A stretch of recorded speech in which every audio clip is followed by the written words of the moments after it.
Hello, তোমরা সবাই কেমন আছো? আশা করি তোমরা সবাই ভালো আছো। তো আজকে এই যে মাটিগুলো আমি তৈরি করছিলাম, তো এই মাটিগুলো তৈরি করার ভিডিওতে তোমরা সবাই দেখতে চাও অবশ্যই আমার চ্যানেলটাকে অবশ্যই সাবস্ক্রাইব করে রেখো। আমি কিন্তু অন্য একটা ভিডিওতে তোমাদেরকে দেখাবো আমি অবশ্যই কী করে মাটিগুলো তৈরি করলাম। তো যাই হোক, এই মাটিগুলো যাতে তৈরি করেছিলাম, তো এখানে আমার কিছু গাঁদা ফুলের গাছ রয়ে গেছে যেগুলো রিফুটিং করি না, এগুলো সবগুলো কিন্তু ডাল থেকে চারা তৈরি করছিলাম। তো ডাল থেকে চারা তৈরি করা তোমরা যদি দেখতে চাও অবশ্যই দিয়ে দিব একটা ভিডিও।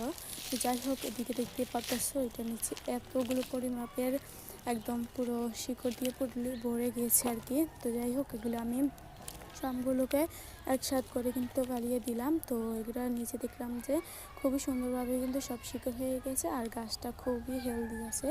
আর গাছটা যদি আর কদিন যদি রেখে দিই তাহলে গাছটা একদমই প্রায় কিন্তু মারা যাবে। তো সেই কারণে বসিয়ে দিলাম। আমার কাছে কিন্তু এরকম বড় সড়ো কোনো টব ছিল না, সেই কারণে আমি এই ছোট টবটার মধ্যে এখন বসিয়ে দিব। পরে কিন্তু একটা বড় টবের মধ্যে করে দিয়ে দিব, যাতে এটার শিকড়টা এখন খুবই কম। তো যাই হোক, এখন এই মাটিগুলো দিয়ে দিব। আর এই মাটিগুলো তো খুবই সহজে তৈরি করছিলাম। তো যাই হোক, এগুলোকে এখন সুন্দরভাবে করে এটা চারিখানে দিয়ে ভালোভাবে করে মাটিগুলোকে দিয়ে দিব। তো মাটিগুলো কিন্তু নিচে দিয়ে দিলাম ফার্স্টে, দেন তারপর গাছটাকে বসিয়ে তোমরা দেখতে পেয়েছো, দেন তারপর হচ্ছে আবার উপর থেকে আবার দিয়ে দিব গাছের মধ্যে মাটিগুলোকে। তো মাটিগুলো দেওয়ার পরে তো পানি তো অ্যাডজাস্ট দিতেই হবে, তো যে কোনো গাছ দিতে গেলে তো পানিটা দিতেই হয়। তো এখানে আমি পানিটা দিয়ে দিলাম। দেন এখানে কিন্তু ভিডিওটা শেষ নয়, তো দেখতে পাচ্ছো এখানে হচ্ছে একটা ক্যাকটাস। তো আগের একটা ভিডিওতে আমি একটা ক্যাকটাসের ভিডিও ছেড়েছিলাম। তো এটা আমাদের একটা আপু আমাকে কমেন্ট করেছিল যে এই ক্যাকটাসের গুলোর মধ্যে নাকি পানি একটু কম দেয়। তো যাই হোক, এটার নামও কিন্তু আমি পরেই জানছিলাম, আপুটা আমাকে বলছিল যে এটার নাম নাকি ক্যাকটাস।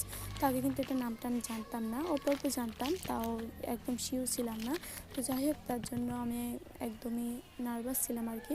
তো যাই হোক, এখানে ক্যাকটাসটা আমি আবার বসিয়ে দিলাম। তো এই ক্যাকটাসটাও কিন্তু আমার বোনে নিয়ে এসেছে।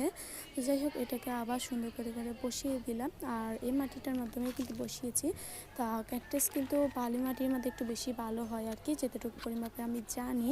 তো এখন হয়তো বালি মাটি আমার কাছে নেই, যদি এটা চারাটা হয়ে যায় অবশ্যই বালি মাটির মাধ্যমে আমি এটাকে রিচার্জ করে দিয়ে দিব। তো যাই হোক, এটার মাধ্যমে কিন্তু আমি খুবই অল্প পানি দিয়েছি।